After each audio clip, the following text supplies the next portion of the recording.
എല്ലാവർക്കും നമസ്കാരം. വാർത്താ വിശേഷങ്ങളെക്കുറിച്ചല്ല ഇന്ന് നിങ്ങളോട് സംസാരിക്കാൻ ഉദ്ദേശിക്കുന്നത്, ഒരു സിനിമയെക്കുറിച്ചാണ്.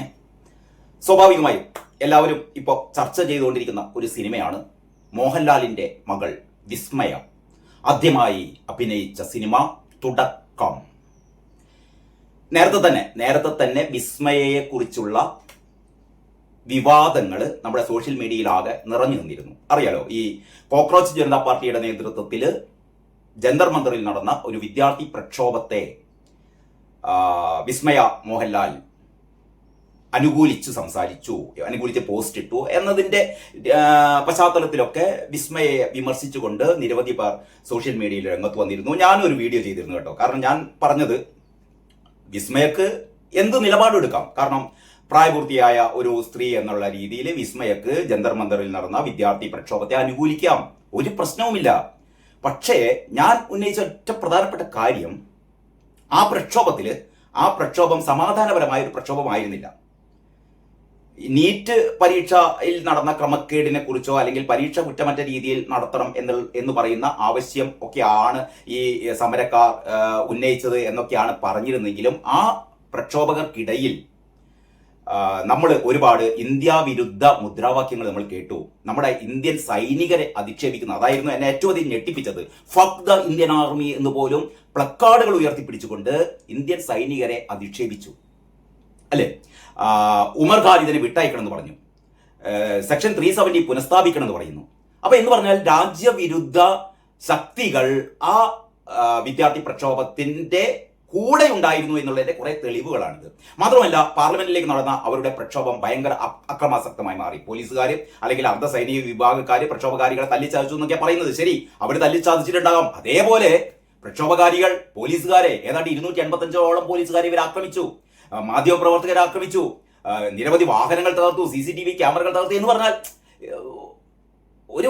ഒരിക്കലും നമുക്ക് ന്യായീകരിക്കാൻ പറ്റാത്ത രീതിയിലുള്ള അക്രമ സംഭവങ്ങൾ ആ പശ്ചാത്തലത്തിലുണ്ടായി. മാത്രമല്ല, അതിനുശേഷം പുറത്തു വന്ന വാർത്തകൾ, ഡൽഹി പോലീസ് പറയുന്നു 2847 കൊടും കുറ്റവാളികൾ ആ പ്രക്ഷോഭകർക്കിടയിലുണ്ടായിരുന്നു എന്ന് ഡൽഹി പോലീസ് പറയുന്നു. പഞ്ചാബ് പോലീസ് 9 ISI ഭീകരർക്ക് വേണ്ടി പ്രവർത്തിക്കുന്ന ഈ പ്രക്ഷോഭകർക്കിടയിൽ നുഴഞ്ഞു കയറിക്കൊണ്ട് കലാപമുണ്ടാക്കാൻ വേണ്ടി ശ്രമിച്ച 9 പേരെ പഞ്ചാബ് പോലീസ്, നരേന്ദ്രമോദിയുടെ പോലീസ് അല്ല കേട്ടോ, പഞ്ചാബ് പോലീസ് അറസ്റ്റ് ചെയ്യുന്നു 9 പേരെ.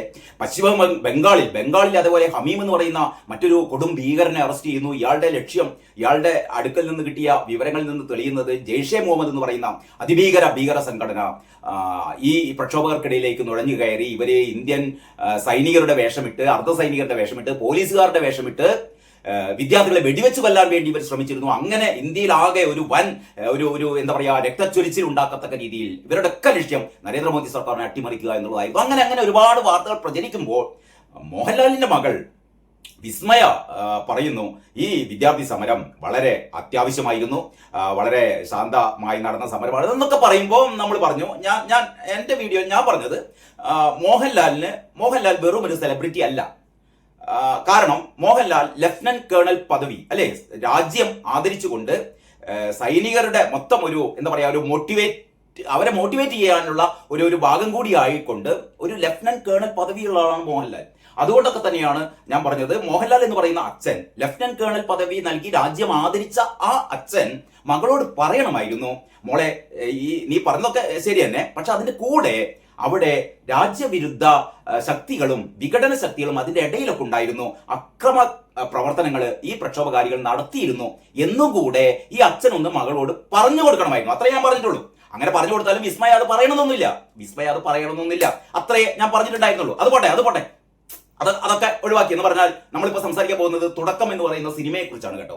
അപ്പൊ സിനിമയിൽ ഒരു അഭിനേതാവ് ഒരു പ്രത്യേക രാഷ്ട്രീയ ചായ്വുള്ള ആളാണ് എന്നുള്ളതൊന്നും പ്രശ്നമല്ല. നമ്മളിപ്പോ പ്രകാശ് രാജ് നരേന്ദ്രമോദിയെ മൂക്കി കയറ്റി കാണണം എന്നൊക്കെ പറഞ്ഞിട്ട് അത്രയും ഒരു മോദി വിരുദ്ധനാണ് പ്രകാശ് രാജ്, അല്ലേ? പക്ഷെ പ്രകാശ് രാജ് എന്റെ ഏറ്റവും ഇഷ്ടപ്പെട്ട നടനാണ്. പ്രകാശ് രാജിന്റെ സിനിമകളൊക്കെ നമ്മൾ വീണ്ടും കാണാറുണ്ട്. ആ പ്രത്യേക സ്റ്റൈൽ, ആക്ഷനൊക്കെ നമുക്ക് ഇഷ്ടമാണ്. അപ്പൊ ഞാൻ പറഞ്ഞുകൊണ്ട് വരുന്നത്, ഒരു സിനിമയിലെ അഭിനേതാക്കളെ അവരുടെ രാഷ്ട്രീയ പശ്ചാത്തലം വെച്ചുകൊണ്ട്, അവരുടെ രാഷ്ട്രീയ നിലപാടുകൾ വെച്ചുകൊണ്ട് ഒരിക്കലും നമ്മൾ അളക്കാൻ പാടില്ല. അതുകൊണ്ട് തന്നെ ഈ ഞാൻ പറയാൻ പോകുന്ന ഈ ഇത് യഥാർത്ഥത്തിൽ ഒരു സിനിമ റിവ്യൂ ഒന്നും അല്ല കേട്ടോ. തുടക്കം എന്ന് പറയുന്ന സിനിമ ഇന്നലെ അതിന്റെ ആദ്യ ഷോയിൽ തന്നെ കണ്ട ഒരാൾ എന്ന രീതിയിൽ എന്തുകൊണ്ട് കണ്ടു എന്ന് ചോദിച്ചാൽ ഒറ്റ മറുപടിയുള്ളൂ. മോഹൻലാലിന്റെ മകൾ വിസ്മയ അഭിനയിച്ച സിനിമ എങ്ങനെയുണ്ട് എന്നറിയാൻ നമുക്ക് താല്പര്യം. നിങ്ങൾക്ക് ഓരോരുത്തർക്കുമുള്ള താല്പര്യം എനിക്കുണ്ടായിരുന്നു. ഞാൻ പോയി കണ്ടു. മാത്രമല്ല ഇതിന്റെ ഇടയിൽ ഒരു 5-6 ദിവസം മുമ്പ് തന്നെ വിസ്മയയുടെ നിരവധി അവരുടെ എന്താ പറയുക ഇന്റർവ്യൂകൾ, ആ ഇന്റർവ്യൂകളിൽ ഈ പെൺകുട്ടിയല്ല യഥാർത്ഥത്തിൽ വിസ്മയയുടെ പ്രായം പലർക്കും അറിയില്ല കേട്ടോ. 32 വയസ്സാണ്. 32 വയസ്സ് പ്രായമായ ഈ വിസ്മയ ഈ ക്യാമറകൾക്ക് മുമ്പിൽ, അതായത് ഈ അഭിമുഖമൊക്കെ നടത്തുമ്പോൾ ഈ പെൺകുട്ടി നമുക്ക് സ്റ്റേജ് ഫിയർ ഒക്കെ ഉണ്ടാവും. അത് സ്വാഭാവികമാണ്. ഭയങ്കര ആദ്യമായിട്ട് ക്യാമറകളെ അഭിമുഖീകരിക്കുമ്പോൾ ഭയങ്കര ചമ്മല്, ആകെ നെർവസ് ആകുന്ന അതൊക്കെ നമ്മൾ കണ്ടിട്ട്. പക്ഷെ ഇത് ഒരു പതിവിൽ കവിഞ്ഞ രീതിയിലുള്ള ആ പെൺകുട്ടിയുടെ ചില മാനറിസങ്ങൾ നമുക്ക് പലർക്കും അലോസരപ്പെടുത്തിയിരുന്നു, പലരും കുറ്റപ്പെടുത്തിയിരുന്നു. ഞാൻ അതൊക്കെ വിടുന്നു. അതിലും അക്കാര്യം ഇന്നലെ പറയുന്നത് അതൊക്കെ വിസ്മയ മോഹൻലാലിന്റെ മകളാണ് എന്നുള്ളതുകൊണ്ട് സ്റ്റേജ് ഫിയർ പാടില്ല എന്നുണ്ടോ? ആ കുട്ടിക്ക് അത് ഓരോ വ്യക്തിക്കും ഓരോ വ്യക്തിയുടേതായ മാനറിസങ്ങൾ ഉണ്ടാവും. സഭാകമ്പങ്ങൾ പല രീതിയിൽ അവർ പ്രകടിപ്പിക്കും. അവരുടെ ചമ്മല് പല രീതിയിലുണ്ടാവും. അതൊക്കെ ഉണ്ടാവും. അതൊക്കെ നമ്മൾ എന്ത് ചെയ്യണം? അതൊക്കെ അംഗീകരിക്കണം. അതൊക്കെ നമ്മൾ ആസ്വദിക്കണം. അംഗീകരിക്കുക മാത്രമല്ല, അതൊക്കെ ആസ്വദിക്കണം. ഓരോ മനുഷ്യരും വ്യത്യസ്തരാണ് അല്ലേ? അപ്പൊ ഓരോ മനുഷ്യരുടെയും മോഹൻലാലിന്റെ മകളായിക്കൊള്ളണമെന്ന് എന്തപ്പം ഒരു നിർബന്ധമില്ല. അങ്ങനെ ആവരുത്. അത് ഓരോ മനുഷ്യരും വ്യത്യസ്തരാണ്. അപ്പം അങ്ങനെ വിസ്മയക്കെതിരെ ഒരുപാട് സോഷ്യൽ മീഡിയയിൽ എന്തൊക്കെയാണ് ഈ പെൺകുട്ടി കാട്ടിക്കൂട്ടുന്നത്, ഈ പെൺകുട്ടിക്ക് ബിഹേവിയർ തെറാപ്പി നടത്തണം എന്നൊക്കെ പറഞ്ഞാണ്ട് ഒരുപാട് അറിയാലോ. ഈ സോഷ്യൽ മീഡിയ അങ്ങനെയാണ്. അതും നമുക്ക് മനസ്സിലാക്കാം. അതൊക്കെ നമ്മളെ ഒരു വശത്തേക്ക് മാറ്റി നിർത്തിക്കൊണ്ട് മോഹൻലാലിന്റെ മകൾ വിസ്മയ ആദ്യമായി അഭിനയിച്ച ജൂഡ് ആന്റണി ജോസഫ് എന്ന് പറയുന്ന വലിയ തരക്കേടില്ലാത്തൊരു സംവിധായകനാണ്. അയാൾ വലിയ മലയാള സിനിമക്ക് മഹാ അത്ഭുതങ്ങളൊന്നും ഉണ്ടാക്കിയ ആളൊന്നുമില്ല. പ്രത്യേകിച്ച് 2000 ഒരു സിനിമ ഉണ്ടല്ലോ, നമ്മൾ 2018 പ്രളയവുമായി ബന്ധപ്പെട്ട ആ സിനിമ അത്യാവശ്യം നല്ല കളക്ഷനൊക്കെ നേടിയ സിനിമയാണ്. ആ സിനിമ എന്തോ ഭയങ്കര മഹത്തായ സിനിമയാണെന്നൊന്നും അഭിപ്രായം എനിക്കില്ല. പിന്നെ ഓം ശാന്തി ഓശാനം, അങ്ങനെ എന്റെ ഒരു ഓർമ്മയിൽ ആ 2 സിനിമകളെ ഈ ജൂഡ് ആന്റണി ജോസഫ് നേരത്തെ ചെയ്തിട്ടുള്ളൂ. ഇനി അതിൽ കൂടുതൽ സിനിമകൾ ഉണ്ടോ എന്ന് എനിക്ക് അറിയില്ല. ഞാൻ എൻ്റെ ഒരു പരിമിതമായ ഒരു അറിവ് വെച്ചിട്ടാണ് പറയുന്നത്. അങ്ങനെ ജൂഡ് ആന്റണി ജോസഫ് സംവിധാനം ചെയ്ത സിനിമ നിർമ്മിച്ചതും അതിന്റെ എല്ലാ ഒത്താശകളും ചെയ്തു കൊടുത്തതും മോഹൻലാലാണ്. മോഹൻലാലിന്റെ സിൽബന്തിയായ നമ്മുടെ ആന്റണി പെരുമ്പാവൂർ അല്ലെ, ആന്റണി പെരുമ്പാവൂർ എന്ന് പറയുന്ന മോഹൻലാലിന്റെ ബിനാമി യെസ്, ഇവരാണ് ഈ സിനിമ ഒരുക്കിയത്. അങ്ങനെയുള്ളൊരു സിനിമ ഞാൻ ആദ്യം ഒറ്റ കാര്യം പറയട്ടെ. ഞാൻ ഈ സിനിമയെ കുറിച്ച് ഞാൻ നിങ്ങളോട് ഒരു 5-10 മിനിറ്റ് ഇപ്പൊ സംസാരിച്ച് കഴിയുന്നതിന് മുമ്പേ ഞാൻ അതിന്റെ ഒരു പ്രത്യേക കാര്യങ്ങളോട് പറയാണ്. നിങ്ങൾ എല്ലാവരും ഈ സിനിമ കാണും കേട്ടോ. നിങ്ങൾ എല്ലാവരും കുടുംബസമേതം പോയി കാണേണ്ട സിനിമ തന്നെയാണ്. ഒരു സംശയവും വേണ്ട. സാധാരണ രീതിയിലുള്ള ഇത്തരത്തിലുള്ള റിവ്യൂകൾ നമ്മൾ പറയുമ്പോൾ, അതായത് ഒരു സിനിമയുടെ തകരാറുകളൊക്കെ നമ്മളിങ്ങനെ ചൂണ്ടിക്കാണിക്കുമ്പോൾ പലരും പറയും ആ സിനിമയെ നശിപ്പിക്കാൻ പോവുകയാണ്, ആ സിനിമ തിയേറ്ററിലെ ആൾക്കാർ കയറാതിരിക്കാൻ വേണ്ടിയിട്ട്, ആ സിനിമ പൊട്ടിക്കാൻ വേണ്ടിയിട്ടൊക്കെയാണ് ഇത്തരത്തിലുള്ള റിവ്യൂ പറയുന്നത്. ഞാൻ ഈ സിനിമയെ വളരെ സത്യസന്ധമായി എൻ്റെ ബോധ്യങ്ങളിൽ നിന്നുള്ള ചില വിലയിരുത്തലുകളാണ് നടത്താൻ പോകുന്നത്. അതിന്റെ ആദ്യപടിയായി ഞാൻ പറയുന്നു, നിങ്ങളെല്ലാവരും ഈ സിനിമ കാണുക തന്നെ വേണം കേട്ടോ. അതിനൊരു കാരണമുണ്ട്. ആ കാരണം എന്താണ് എന്ന് ഞാൻ ഈ വീഡിയോയുടെ അവസാനം പറയാം. അപ്പോൾ നമ്മൾ സിനിമയിലേക്കാണ് പ്രവേശിക്കുകയാണ്. മറ്റൊന്ന്, സിനിമ കാണാൻ പോകുന്ന ആൾക്കാർ കൃത്യസമയത്ത് തന്നെ തിയേറ്ററിന്റെ ഉള്ളിൽ ഹാജരാവണേ.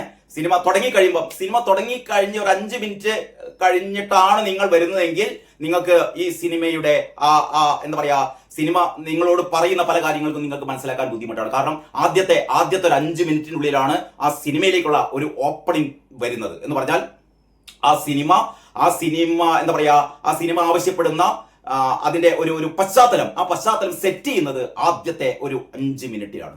ആ 5 മിനിറ്റ് ശരിക്കും കിടിലൻ ഒരു രംഗത്തോടെയാണ്. ഞാൻ എന്താ പറയാ, ഒരു സ്പോയിലർ ആകുന്നില്ല, ആ കഥയുടെ ഉള്ളിലേക്ക് ഒന്നും ഞാൻ കടക്കുന്നില്ല. ആദ്യത്തെ 5 മിനിറ്റ് വളരെ പ്രധാനപ്പെട്ടതാണ്. ആദ്യത്തെ 5-10 മിനിറ്റ് അല്ലെ, ആദ്യത്തെ ഒരു 5-10 മിനിറ്റ് വളരെ പ്രധാനപ്പെട്ടതാണ്.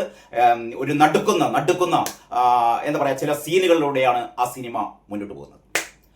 അത് കഴിഞ്ഞിട്ട് മക്കളെ ലോക ദുരന്തമാണ്. നമ്മൾ യഥാർത്ഥത്തിൽ ഈ സിനിമയുടെ ഒരു കഥ എന്താ പറയുക, ഈ കഥ എഴുതിയത് ഒരു മൂന്ന് ആൾക്കാർ ചേർന്നിട്ടാണ് അത്ര കഥ എഴുതിയത്. ഈ കഥ എഴുതിയ ആൾക്കാർ ഇന്നലെ ശരിക്കും കണ്ണിന്റെ മുന്നിൽ കിട്ടിയാലുണ്ടല്ലോ, പച്ച മട്ടൽ ചീന്തിയും കണ്ടിട്ടല്ലോ, ആസനത്തിൽ 4 പേട്ടപ്പട്ടയ്ക്കാണ് കേട്ടോ. കാരണം ഇങ്ങനൊരു ഈ സാധാരണ നമ്മുടെ നാട്ടിൽ ഒരുപാട് കഥയെഴുത്തുകാർ, സിനിമയ്ക്ക് വേണ്ടിയിട്ട് കഥ എഴുതുന്ന ഒരുപാട് ആൾക്കാർ, സംവിധാനം ചെയ്യാൻ ആഗ്രഹിക്കുന്ന ഒരുപാട് ആൾക്കാർ, അവർ നല്ലൊരു ബാനർ കിട്ടാതെ, നല്ലൊരു നിർമ്മാതാവിന് കിട്ടാതെ എത്രയെത്ര ചെറുപ്പക്കാർ നമ്മുടെ നാട്ടിൽ ഇങ്ങനെ നടക്കുന്നുണ്ട് അറിയോ. എന്ത് ബ്രില്യൻ്റായ ഒരുപാട് എന്താ പറയുക, പ്രതിഭാധനകളായ പെൺകുട്ടികളും ആൺകുട്ടികളും ഒക്കെ സിനിമാ മോഹവുമായി നടക്കുന്നുണ്ട്. അവർക്കൊന്നും അവരുടെ പ്രതിഭ തെളിയിക്കാൻ ആവശ്യമായ ഒരു പ്ലാറ്റ്ഫോം കിട്ടുന്നില്ല, അത്തരത്തിൽപ്പെട്ട ഒരു നിർമ്മാതാവിന് കിട്ടുന്നില്ല. ഇതല്ല, ഇത് എത്ര കോടികൾ വേണമെങ്കിലും ചെലവഴിക്കാൻ തയ്യാറായി ഇത്തരത്തിൽപ്പെട്ട ഒരു എന്താ പറയുക ആശീർവാദ് സിനിമാസ്, ആന്റണി പെരുമ്പാവൂറും മോഹൻലാലും ഒക്കെ തയ്യാറാക്കുന്ന ഒരു സിനിമയിൽ എത്ര കോടികൾ വേണമെങ്കിലും മുടക്കം. അതിൻ്റെ ഇടയിൽ എനിക്കറിയില്ല ആരാണ് എഴുതിയത്, 3 പേരാണ് എഴുതിയതെന്ന് പറയുന്നത്. ഈ കഥയും തിരക്കഥയും ഇമാതിരി കൂതറ കഥയും കൂതറ തിരക്കഥയും എന്ന് പറഞ്ഞാൽ അടുത്ത കാലത്ത് നമ്മൾ കണ്ടിട്ടില്ല കേട്ടോ. ഇത് യഥാർത്ഥത്തിലെ ഈ നമ്മുടെ ഒരു 50-60 കൊല്ലം മുമ്പ്, ഒരു 50-60 കൊല്ലം മുമ്പൊക്കെ ഉള്ള മലയാള സിനിമ ഉണ്ടല്ലോ, ബ്ലാക്ക് ആൻഡ് വൈറ്റ് സിനിമ കാലം. അതായത് നമ്മുടെ പ്രേം നസീർ, മധു, പ്രേം നസീറിന്റെയും മധുവിന്റെ ഒക്കെ തുടക്കകാലം, സത്യൻ, പ്രേം നസീർ, മധു, കെ പി ഉമ്മറിന്റെ ആ കാലത്തുള്ള ഒരു കുടുംബ കഥ. ഇത് സ്പോയിലർ ആവുന്നില്ല എങ്കിൽ ഞാൻ പറയാണ്. ഒരു അച്ഛനും മോള്, ഒരു അച്ഛനും മോള്. അമ്മ നേരത്തെ മരിച്ചുപോയി. അമ്മ നേരത്തെ മരിച്ചുപോയ ഒരു ഈ അച്ഛൻ, ഈ മകൾ, അച്ഛനാണെങ്കിൽ ഒരു എന്താ പറയുക കാലിന് സ്വാധീനമില്ലാത്ത വീൽചെയറിൽ സഞ്ചരിക്കുന്ന അദ്ദേഹം ഒരു വില്ലേജ് ഓഫീസറൊക്കെയാണ്. അതാണ് ഇതിന്റെ ഒരു സ്ട്രക്ചർ. അതാണ്, ഇതൊരിക്കലും സ്പോയിലർ ആവില്ല, ആ രീതിയിലേക്കല്ല ഞാൻ പറയുന്നത്. ഇതിലെ കഥാപാത്രങ്ങൾ അത്രയേ ഉള്ളൂ, ആകെ ഈ പ്രധാനപ്പെട്ട കഥാപാത്രങ്ങൾ അത്രയേ ഉള്ളൂ. സായ് കുമാർ ആണ് ഈ ഒരു വേഷം ചെയ്തത്. കാലിന് സ്വാധീനമില്ലാത്ത വീൽചെയറിൽ സഞ്ചരിക്കുന്ന അച്ഛൻ കഥാപാത്രം, ഒരു ടിപ്പിക്കൽ അച്ഛൻ. സായികുമാറിന്റെ നിരവധിയായ കിട്ടിലൻ കഥാപാത്രങ്ങളൊക്കെ കണ്ട നമുക്ക് ഒന്നുമല്ല ഒരു സായികുമാർ അല്ല ഏതൊരു എന്താ പറയാ നടനും അവതരിപ്പിക്കാവുന്ന ഒരു അച്ഛൻ, ടിപ്പിക്കൽ അച്ഛൻ, കാല് സ്വാധീനമില്ലാത്ത അച്ഛൻ. ആ അച്ഛന്റെ ഏക മകൾ ഈ പറയുന്ന പെൺകുട്ടി. ഇവരുടെ അമ്മ ചിപ്പി വളരെ സുപരിചിതയാണല്ലോ നമുക്ക്. ചിപ്പിയുടെ ഒരു ഫോട്ടോ ഇങ്ങനെ ഫ്രെയിം തൂക്കിയ ഒരു ഫോട്ടോ ഒക്കെ നമ്മൾ ആദ്യം കാണിക്കുന്നു. അപ്പൊ തന്നെ മനസ്സിലാവും ചിപ്പി യാത്രയായി. അപ്പൊ ചിപ്പിയുടെ ചില ഫ്ലാഷ് ബാക്ക് രംഗങ്ങളൊക്കെ ഉണ്ട്. ചിപ്പി സിനിമ എന്താ പറയാ സുഖമില്ലാതെ കിടക്കുന്നതും ഈ അമ്മയും മോളും കെട്ടിപ്പിടിച്ചിരിക്കുന്നതും, മോൾക്ക് അമ്മ മോട്ടിവേറ്റർ ആവുന്നു, അങ്ങനെ അമ്മയും മോളും തമ്മിലുള്ള ഒരു ബന്ധം. അതിന്റെ ഇടയിൽ ഒരു പാട്ടൊക്കെ വന്നിരിക്കുന്നത്. പാട്ടിന്റെ വരികളൊന്നും നമുക്ക് നമ്മുടെ ഓർമ്മയിലേ നിൽക്കുന്നില്ല. ഒരു കൂതറപ്പാട്ടും സംഭവമൊക്കെ ആയിട്ട് ഇവരുടെ ഒരു കുടുംബ പശ്ചാത്തലം എന്ന് പറയുന്നത് ഇതൊക്കെ ഓർമ്മിക്കുമ്പോൾ നമ്മൾ പണ്ടത്തെ 70 ആ ആദ്യകാലത്തെ സിനിമകളൊക്കെ നമ്മളെ മനസ്സിലേക്ക് വരും. ആ സിനിമകൾ വളരെ ഭംഗിയായി ചെയ്തിരുന്നു. ആ സിനിമകൾ പോലും ഭംഗിയായി ചേർന്നു. അതിൻ്റെ ഒന്നും എടുത്ത് നിലവാരമില്ലാത്ത ഒരു സാധാ ഒരു എന്താ പറയാ ഒരു അൽക്കുത്ത് കുടുംബ കഥ. അതിങ്ങനെ പോവുകയാണ്. അപ്പോഴാണ് ഇത് ഭയങ്കര ത്രില്ലർ, മണ്ണാങ്കട്ട ത്രില്ലർ ഇതില്ലേ ഞാൻ പറയാലോ. അതായത് ഈ വിസ്മയ മോഹൻലാൽ എന്ന് പറയുന്ന മോഹൻലാലിന്റെ മകള് ഏതോ വിദേശ രാജ്യത്ത് പോയിട്ട് എന്തോ ഒരു ചൈനീസ് അയോധന കല, നമ്മുടെ കരാട്ടെ കുംഫു പോലെ ഒരു ചൈനീസ് തായ്വാനോ കൊറിയോ അങ്ങനെ എന്തോന്നു, അങ്ങനെ ഒരു അയോധന കഥ, ഈ കല, ഒരു അയോധന കല, കഥയല്ല കേട്ടോ, അയോധന കല ഈ പെൺകുട്ടി പഠിച്ചിരുന്നു. അതായത് നമ്മൾ നേരത്തെ തന്നെ പല വാർത്താ മാധ്യമങ്ങളും പറഞ്ഞിരുന്നു ഇവള് നല്ല രീതിയിൽ ഇത്തരത്തിലുള്ള അഭ്യാസ മുറകൾ പരിശീലിച്ചിരുന്ന പെൺകുട്ടിയാണ്. അപ്പൊ ഈ സിനിമയിൽ ഒരു 15 മിനിറ്റ് ഞാൻ പറഞ്ഞില്ല, സിനിമയുടെ ആദ്യത്തെ ഒരു 5 മിനിറ്റ് നല്ല കിട്ടിലൻ ഒരു അതിന്റെ സ്റ്റാർട്ടിംഗ് ഒക്കെ റെഡി. അത് കഴിഞ്ഞിട്ട് കുടുംബ കഥയിലേക്ക്, സെന്റിമെന്റൽ സംഭവത്തിലേക്ക് പോയിട്ട് പിന്നെ ഒരു 15 മിനിറ്റ് വിസ്മയുടെ അടിയുണ്ട്. എന്താണ് വിസ്മയുടെ അടി? ഒരു 15 മിനിറ്റ് 2 ഘട്ടങ്ങളിലായി വിസ്മയ നടത്തുന്ന എന്താ പറയാ, അവിടെയാണ് നമ്മൾ എന്തോ സ്ത്രീ ശാക്തീകരണമാണ്, പെൺകുട്ടികൾ അയോധന മുറ പഠിച്ചു കഴിഞ്ഞാൽ ഇതൊക്കെ നമ്മൾ നേരത്തെ കണ്ടതല്ലേ. എന്താ പറയാ, നമ്മുടെ ജൂഡ് ആന്റണി ജോസഫേ, ഇതൊക്കെ നമ്മൾ നേരത്തെ ജയ ഹേ അല്ലേ, വളരെ ഒരുപാട് നമ്മുടെ കുടുംബ പ്രേക്ഷകർ മിക്കവാറും കണ്ടിട്ടുള്ള ഒരു സിനിമയാണ് ജയ ഹേ എന്ന് പറയുന്ന ആ സിനിമ. അതില് ആരാണ്? ദർശന അല്ലെ. ദർശന എന്ന് പറയുന്ന കഥാപാത്രം, അതിലെ ദർശനയുടെ കരാട്ടെ ആക്ഷൻ ഉണ്ട് അല്ലെ, കരാട്ടെ ആക്ഷൻ ഭയങ്കര രസകരമായി ആവേശത്തിൽ കണ്ടിരിക്കാൻ പറ്റിയ, നമ്മളെ ത്രില്ലടിപ്പിക്കുന്ന ആ പെൺകുട്ടിയുടെ ഒരു എന്താ പറയാ ഈ അഭ്യാസ മുറകളാണ് നമ്മളെ ജയ ഹേയിൽ കണ്ടത്. അതില് നമ്മുടെ ആ കഥാനായകനെ ദർശൻ ഇങ്ങനെ ഒരു ഒറ്റ കിക്ക് ഒരു ഒറ്റ കിക്ക് കൊണ്ട് ഇവ ഇങ്ങനെ പോയി കണ്ട് ഒരു എന്താ പറയാ ഒരു മേശന്റെ ഉള്ളിലേക്ക് ഒരു മറ്റേ എന്താ പറയാ അക്വേറിയം ഒക്കെ ഉള്ള ഒരു മേശന്റെ ഉള്ളിലേക്ക് ഇങ്ങനെ തെറിച്ചു വീഴുന്നതും അതിൻ്റെ ഉള്ളിൽ ഇങ്ങനെ ആ രംഗമൊക്കെ നമ്മുടെ മനസ്സിൽ ഇപ്പോഴുണ്ടല്ലോ.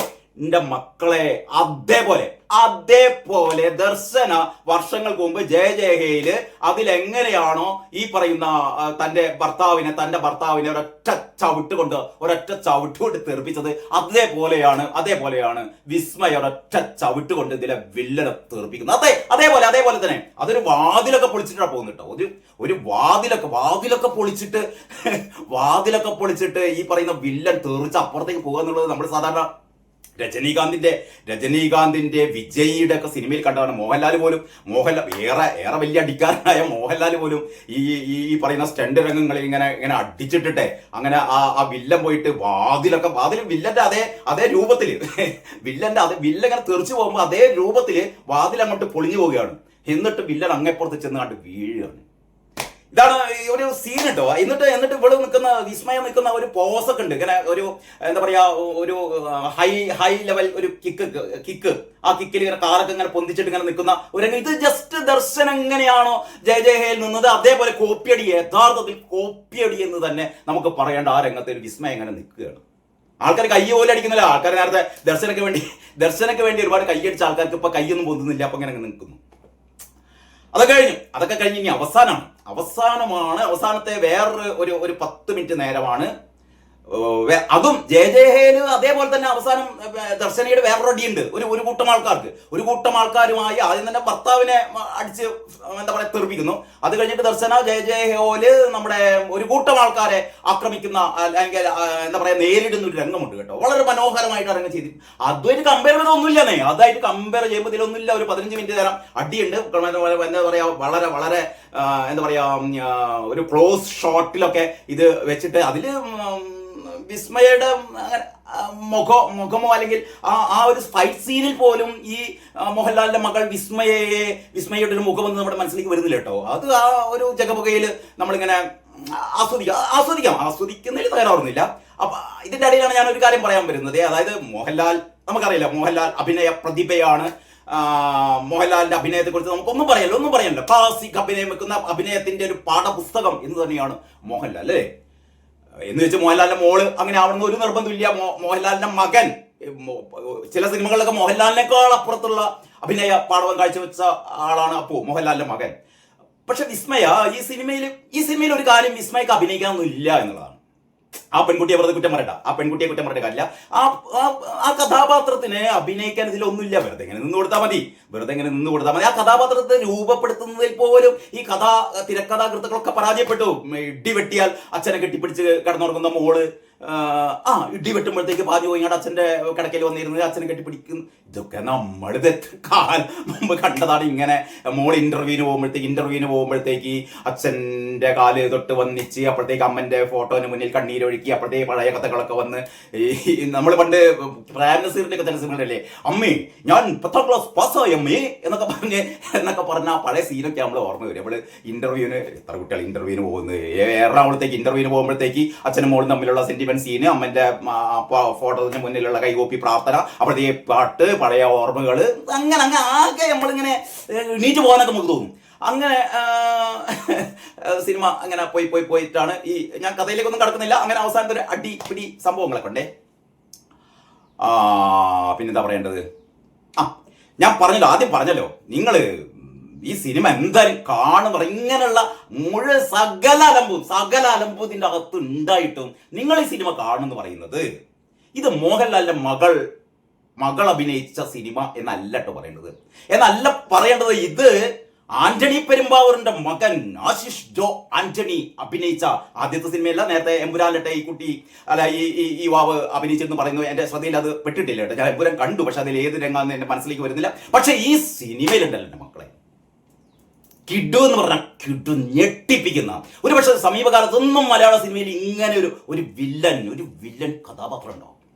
ഞാൻ അതുകൊണ്ടാണ് പറയുന്നത്, ഈ സിനിമ നിങ്ങൾ കുടുംബസമേതം പോയി കാണും. മോഹൻലാലിന്റെ മോൾ അഭിനയിച്ച സിനിമ എന്ന രീതിയിലല്ല, ആന്റണി പെരുമ്പാവൂരിന്റെ മോൻ ആശിഷ് ജോ ആന്റണി. നിങ്ങൾ എഴുതി വെച്ചോ, ഇനി വരാനിരിക്കുന്ന കാലത്ത് മലയാള സിനിമയെ അടക്കി ഭരിക്കും കേട്ടോ. ആശിഷ് ജോ ആന്റണി. എമ്മാതിരി അഭിനയം എന്ന് പറയും. ഈ മറ്റു പ്രത്യേകത ഈ സിനിമയുടെ തുടക്കം മുതൽ അവസാനം വരെ നിറഞ്ഞു നിൽക്കുന്ന കഥാപാത്രം. ഇപ്പൊ വിസ്മയുടെ ആ ഒരു സ്ക്രീൻ പ്രസൻസ്, ആ സ്ക്രീനിലുള്ള വിസ്മയുടെ ഒരു സാന്നിധ്യത്തിന്റെ അത്രയും തന്നെ ഈ ആശിഷ് ജോ ആന്റണി ഉണ്ട്. തുടക്കം മുതൽ അവസാനം വരെ ഇങ്ങനെ നിറഞ്ഞു നിൽക്കുന്ന കഥാപാത്രമാണ് ആശിഷ് ജോ ആന്റണി എന്ന് പറയുന്ന വില്ലൻ. പക്ഷേ ഈ വില്ലൻ ഒരക്ഷരം പോലും സംസാരിക്കുന്നില്ല കേട്ടോ. അവിടെയാണ് ഞാൻ സംഭവിച്ചത്. ഇവിടെ ഒരു സംവിധായകന്റെ അല്ലെങ്കിൽ ഈ ജൂഡ് ആന്റണി ജോസഫിനോട് എനിക്കുള്ള ഒരേ ഒരു എന്താ പറയാ ഒരു ആദരവ് എന്ന് പറയുന്നത്, ഈ കഥാപാത്രത്തെ തുടക്കം മുതൽ അവസാനം വരെ ഈ കഥാപാത്രം സംസാരിക്കുന്നില്ല. ഇവന്റെ റിയാക്ഷൻസ് ഉണ്ടല്ലോ. ഇനി നമ്മൾ സാധാരണ വില്ലൻ എന്ന് പറഞ്ഞാൽ എന്താ പറയാ പല്ലൊക്കെ കടിച്ച് ഇങ്ങനെ ആകെ ഇങ്ങനെ വലിഞ്ഞു മുറുകിയുള്ള ഭീമന്റെ ടൈപ്പുള്ള വില്ലൊന്നുമില്ല. ഇത് വളരെ അവന്റെ കണ്ണുകളിൽ അഗ്നിയൊക്കെ ഉണ്ടല്ലോ. കണ്ണുകളിലെ ചില ഷോട്ടുകൾ, അവന്റെ ബോഡി ലാംഗ്വേജ് പറയാനില്ല. നിങ്ങൾ കാണുക തന്നെ വേണം. അതുകൊണ്ടാണ് ഞാൻ പറയുന്നത് കൂതറപ്പടം 50-60 കൊല്ലം മുമ്പുള്ള ഒരു തനി കൂതറ കഥ. ഒരു ലോജിക്കും ഇല്ലാത്ത നമ്മൾ എണീറ്റ് പോകാൻ തോന്നുന്ന ഈ സാധനത്തെ പിടിച്ചിരുത്തുന്നത് ആശിഷ് ജോ ആന്റണി എന്ന് പറയുന്ന ആന്റണി പെരുമ്പാവൂരിന്റെ മകനാണ് കേട്ടോ. ഇവൻ അവസാനം എന്തോ ഒരു ഡയലോഗ്, എന്താണ് പറയാ, നായിന്റെ മോളെ നട്ടം വിളിക്കുന്നുണ്ട് എന്ന് തോന്നുന്നു. അതും കൂടി വേണ്ടിയിരുന്നില്ല. ഒറ്റ ഡയലോഗ് മാത്രമേ ഇവന്റെ വായിന്ന് വരുന്നുള്ളൂ കേട്ടോ. പിന്നെ ഒന്നുമില്ല. ആ രീതിയിലുള്ള മരണമാസുമില്ല. ഞാൻ പറഞ്ഞ ഈ സിനിമ നിങ്ങൾ കാണുക പറയുന്നത് ഈ ഒറ്റ കാര്യം കൊണ്ടാണ്. ഇനി ഇതിൽ വേറൊന്നും, ഇതിൽ മോഹൻലാലിന്റെ ഒരു ക്യാമിയോ റോളിൽ മോഹൻലാൽ വരുന്നു. എന്താ ചെയ്യേണ്ടത്, എന്താ പറയേണ്ടത്? ഇനി മോഹൻലാലിനെ ഇഷ്ടപ്പെടുന്ന ആൾക്കാർ, ഇതിൽ ഞാൻ മോഹൻലാലിന്റെ ഒരു 10 മിനിറ്റ് മോഹൻലാൽ വന്നിട്ടുണ്ടേ. നമുക്കെല്ലാവർക്കും അല്ലേ, മോഹൻലാൽ എന്ന് പറയുന്നത് നമ്മുടെ എല്ലാവരുടെയും പ്രിയപ്പെട്ട താരമാണ്. മോഹൻലാലിന് എന്തൊക്കെ പറഞ്ഞാലും എന്തൊക്കെ നിലപാട് സ്വീകരിച്ചാലും മോഹൻലാൽ മലയാളികളുടെ അഭിമാന താരമാണ്. മോഹൻലാൽ ഒരു 10-15 മിനിറ്റ് അതിൻ്റെ അകത്തുണ്ട്. പക്ഷേ മോഹൻലാൽ വളരെ കിട്ടിയ സംഭവം, മോഹൻലാലിന്റെ സ്റ്റണ്ട്, മോഹൻലാലിന്റെ ആ ഡയലോഗ് റെൻഡറിങ്, എന്താണ് അതില് എന്താ പറയാ, ഈ പെൺകുട്ടികൾ അയോധന കല പഠിക്കുന്നതിന്റെ ആ പ്രാധാന്യത്തെക്കുറിച്ചും, എന്താണ് അയോധന കല എന്നുള്ളതിനെ കുറിച്ചും, പെൺകുട്ടികളുടെ ആത്മവീര്യം വർദ്ധിപ്പിക്കുന്നതിനെ കുറിച്ചൊക്കെ മോഹൻലാൽ ഒരു ക്ലാസ് ഒക്കെ എടുക്കുന്നുണ്ട് കേട്ടോ. അതൊക്കെ മോഹൻലാൽ പറയുന്നുണ്ട് മാത്രമാണ്. അല്ലാതെ ഇത് എഴുതിയ ഈ പറയുന്ന 3 എന്താ പറയാ ഒരു വാക്കും കൊള്ളാത്ത ഈ ആൾക്കാരുടെ എഴുത്തുകൊണ്ടല്ല, മോഹൻലാലിന്റെ റെൻഡറിങ് കൊണ്ട്, മോഹൻലാലിന്റെ ആ പ്രസൻസ് കൊണ്ട്. അല്ല, മോഹൻലാൽ രംഗത്ത് വന്നാൽ തന്നെ മറ്റേ സിനിമയിൽ പറഞ്ഞ മാതിരി പിന്നെ ചുറ്റുമുള്ളതൊന്നും നമ്മൾ കാണുന്നില്ല എന്ന് പറഞ്ഞ പോലെ ആ രീതിയിലുള്ള ഒരു 10-15 മിനിറ്റുള്ള ഒരു അടിയും അത് ഈ ഡയലോഗും. പക്ഷെ യഥാർത്ഥത്തില് ഈ മോഹൻലാലൊന്നും ആവശ്യമില്ലായിരുന്നേ. ഒരാവശ്യവുമില്ലാത്ത ഒരു കഥാപാത്രമായിട്ടാണ് മോഹൻലാൽ വരുന്നത്. അതിന് പകരം വേറൊരു നടൻ വന്നതിൽ ഒരു പ്രശ്നം വരുന്നില്ല. പക്ഷെ ഇതില് അങ്ങനെ ഈ സിനിമയെ നശിപ്പിക്കുകയാണ് എന്ന് പറഞ്ഞാൽ, അതിൻ്റെ അടുത്ത് പറയേണ്ട ഏറ്റവും വലിയ പ്രധാനപ്പെട്ട കാര്യം എന്താ അറിയും? നിങ്ങൾ കഥ പറയുമ്പോൾ, അങ്ങനെയല്ല, സിനിമയുടെ പേര് കഥ പറയുമ്പോൾ എന്ന് പറയുന്ന സിനിമ മിക്കവാറും എല്ലാവരും കണ്ടിട്ടുണ്ടാവും അല്ലേ? മമ്മൂട്ടി വലിയ സൂപ്പർ സ്റ്റാറായി, ശ്രീനിവാസൻ അയാളുടെ കൂടെ പഠിച്ച ആ ശ്രീനിവാസന്റെ കഥാപാത്രമുള്ള ബാർബറാംബാലനെ, അതാണ് പെട്ടെന്ന് ഓർമ്മ വരുന്ന പാട്ട്. അപ്പൊ ആ സിനിമയില് മമ്മൂട്ടിയുടെ ആ പ്രസംഗം ഉണ്ടല്ലോ, സ്കൂളിലെ വേദിയിൽ മമ്മൂട്ടിയുടെ പ്രസംഗം, അതായത് തന്റെ സതീർത്ഥ്യനായ കടുക്കൻ വിറ്റ് തന്റെ ഈ സിനിമാ പ്രവേശനത്തിന് സഹായിച്ച ആ ബാലന്റെ ഓർമ്മകൾ വിതുമ്പിക്കൊണ്ട് മമ്മൂട്ടി ആ പ്രസംഗിക്കുന്നൊരു പ്രസംഗം ഉണ്ടല്ലോ. അത് കേട്ടിട്ടാണ് ആൾക്കാർ ബാലനെ തിരിച്ചറിയുന്നത് അല്ലേ? ഇതേപോലെ ഈ സിനിമയിലും പകർത്തി വെച്ചിരിക്കുന്നു. അതായത് ഈ വിസ്മയുടെ കഥാപാത്രം മീനു എന്നാണ് പേര് തോന്നുന്നു.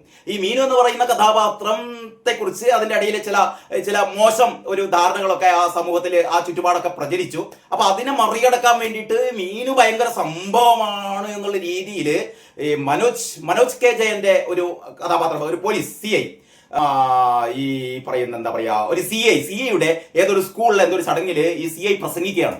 ആ പ്രസംഗം കേൾക്കുമ്പോഴാണ് ആൾക്കാർ മുഴുവനും വിസ്മയ ഇങ്ങനെയുള്ളൊരു പെൺകുട്ടിയായിരുന്നു അത്രേ, അല്ലെ നമ്മൾ മനസ്സിലാക്കിയ വിസ്മയ അല്ലായിരുന്നു എന്ന്. എങ്ങനെയാണോ കഥ പറയുമ്പോൾ എന്ന് പറയുന്ന സിനിമയിൽ ഏറ്റവും മനോഹരമായി ആ രംഗം അവതരിപ്പിച്ചത്, ഇതേപോലെ ഒരു കൂതറ സ്റ്റൈലിൽ അതന്നെ എടുത്ത് കണ്ട് ഇതിലായിട്ട് ഫിറ്റ് ചെയ്തു. മനോജ് കെ ജയൻ ഇങ്ങനെ പ്രസംഗിക്കുമ്പോഴത്തേക്ക് ആൾക്കാരാകെ വിസ്മയം എങ്ങനെയായിരുന്നില്ലേ, നമ്മുടെ താരനൊക്കെ തെറ്റിപ്പോയല്ലേ എന്ന് പറഞ്ഞുകൊണ്ട് ആൾക്കാർ നെഞ്ചിത്തൊടിച്ച് പറയുന്നു, വിസ്മയമോൾ. ഇവന്റെ മനോജ് കെ ജയന്റെ പ്രസംഗം, പിന്നെന്താണപ്പാ, ഇങ്ങനെ ആകെ നമ്മൾ സിനിമയെ പറ്റി പറയുകയാണെങ്കിൽ ഒരു ഒരു ഒരു സ്വർണ്ണപാത്രത്തില് പഴങ്കഞ്ഞി വെച്ച് വിളമ്പി വെച്ചാൽ എങ്ങനെ ഉണ്ടാവും? അത് തന്നെയാണ് സിനിമ.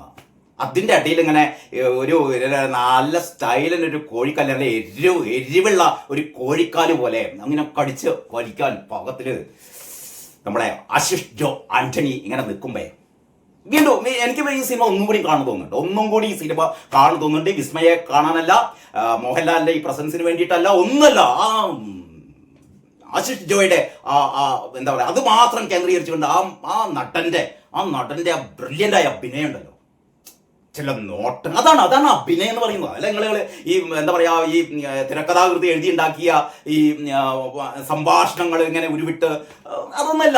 അതിങ്ങനെ സംഭാഷണം വേണ്ട. ഇവന്റെ നോട്ടവും നിൽപ്പും അത് മതി. അപ്പൊ യഥാർത്ഥത്തില് ഒന്ന് എന്താണെന്നറിയോ, ഈ ഇപ്പൊ മോഹൻലാലിനോടൊക്കെ നമുക്ക് ആരാധന തോന്നുമ്പോഴേ ഇവർക്കൊന്നും ഈ സമകാലിക സിനിമകളുമായിട്ട് നമ്മൾ ഈ സിനിമയൊക്കെ കാണാൻ പോകുന്നത് ഇപ്പൊ ലോക കണ്ട നമ്മളാണ് ഈ സിനിമ കാണാൻ വരുന്നത്. അല്ലെ, എക്കോ എന്ന് പറയുന്ന സിനിമ ഞാൻ 2-3 പ്രാവശ്യം കണ്ടതാണ്. എക്കോ എന്ന് പറയുന്ന സിനിമ കണ്ട ത്രില്ലിലൊക്കെയാണ് നമ്മൾ ഈ സിനിമ കാണാൻ വരുന്നത്, അല്ലെങ്കിൽ രേഖാചിത്രം. അപ്പൊ ഈ രേഖാചിത്രം പോലെ, എക്കോ പോലെ, ലോക പോലെ, അങ്ങനെ കിഷ്കിന്ധാകാന്ഡം പോലുള്ള അത്തരം സിനിമകളുടെയൊക്കെ ഒരു ഭാവുകത്വത്തിൽ നിന്ന് നമ്മൾ ഈ സിനിമ കാണാൻ വരികയാണ്. ഈ സിനിമക്ക് ഇത്തരത്തിലുള്ള ഭയങ്കര പ്രൊമോഷനോടെ ഒരു സിനിമ കാണാൻ വരുമ്പോൾ ഈ സിനിമ പ്രേക്ഷകർക്ക് ആവശ്യമായ കാര്യങ്ങൾ കൊടുക്കണ്ടേ, അല്ലേ? അതിപ്പോ എന്താ പറയാ, അതിനിപ്പോ ഒരുപാട് സിനിമകൾ ചെയ്ത പരിചയമൊന്നും വേണ്ടതേ. പുതിയ ചെറുപ്പക്കാരുണ്ട്, അവരെ പിടിച്ചിട്ടാൽ അവര് കിടിലൻ സാധനങ്ങൾ കൊടുക്കില്ലേ?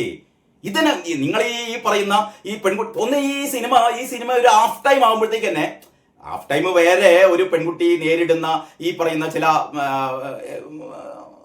ഇത്തരത്തിലുള്ള ചില കാര്യങ്ങളൊക്കെ ഉണ്ടല്ലോ, അതായത് ബസ് പോകുമ്പോൾ ഇങ്ങനെ തോണ്ടല് പിടിക്കല് അത്തരം കാര്യങ്ങൾ, അല്ലെങ്കിൽ അങ്ങനെയുള്ള ഒരുപാട് സ്ത്രീകൾക്ക് നേരെ നടക്കുന്ന ഒരുപാട് അതിക്രമങ്ങൾ അത് നേരിടേണ്ടി വരുന്ന ഒരു പെൺകുട്ടിയുടെ കഥ ഒരു ഹാഫ് ടൈം വരെ കഴിഞ്ഞാൽ, ഹാഫ് ടൈമിന് ശേഷമുള്ള കഥ നമുക്ക് പറയാം. ഹാഫ് ടൈമിന് ശേഷമുള്ള കഥ പിന്നെ ഇപ്പൊ സംഭവിക്കാൻ പോകുന്നത് എന്താണ്? പിന്നെ സംഭവിക്കാൻ പോകുന്നത് വിസ്മയ ആരെ പിടിക്കും?